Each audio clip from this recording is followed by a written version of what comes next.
Cabbage, carrot, onions, chillies, beetroot fry చేసే విధానం చూపిస్తాను చూడండి. చూడండి, నేను ఫ్రెష్ ఆయిలే వేస్తున్నాను. ఇది నువ్వుల నూనె, చాలా బాగుంటుంది.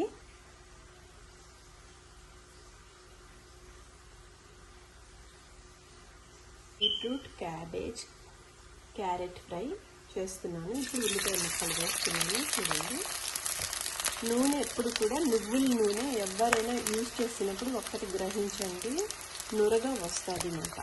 నువ్వుల నూనె అంతా కానీ ఒంటికి, చర్మానికి చాలా మేలు చేస్తుంది నువ్వుల నూనె. ఇప్పుడు ఉల్లిపాయ ముక్కల్ని కొంచెం వేసుకోవాలి. తరువాత బీట్రూట్ వేస్తున్నాను, క్యారెట్ వేస్తున్నా. తర్వాత బీట్రూట్ కూడా వేసేస్తున్నాను. ఇదంతా చిన్న మంటలోనే మగ్గిపోవాలి.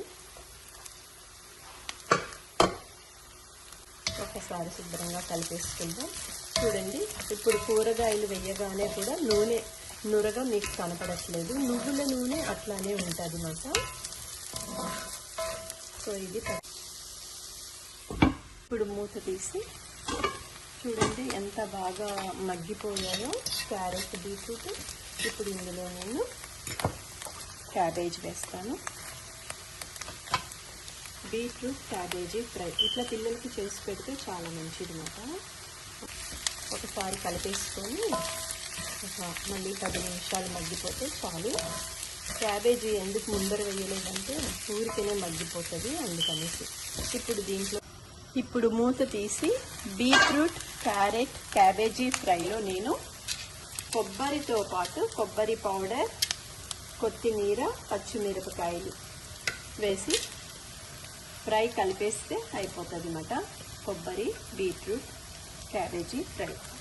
ఇందులో నేను కొత్తిమీర, పచ్చి కొబ్బరి, కొంచెం ధనియాల పొడి, కొంచెం జీలకర్ర పౌడర్ వేసాను. చాలా బాగుంటుంది, ఇది వెరైటీగా ఉంటుంది అన్నమాట ఈ ఫ్రై. ఇప్పుడు దీంట్లో కొంచెం సాల్ట్ వేసేస్తే ఫ్రై రెడీ అయిపోతుంది. చూడండి, కొంచెం సాల్ట్ వేస్తున్నాను. చూడండి, ఫ్రై రెడీ అయిపోయింది. ఇప్పుడు కలిపేసుకుంటే కొబ్బరి, బీట్రూట్ ఫ్రై శుభ్రంగా కలిపేసుకుందాము. Cabbage, beetroot, carrot fry ready అయిపోయింది. చూడండి, వేడి అన్నంలో కానీ పప్పు పెట్టుకొని వేసుకొని తింటే రుచిగా ఉంటుంది. క్యారెట్ సర్వింగ్ బౌల్లో తీసుకున్నాము. రుచిగా వేడిగా అన్నంలో వేసుకొని తింటే చాలా బాగుంటుంది. దీని కాంబినేషన్ బచ్చలి పప్పు చేసాను.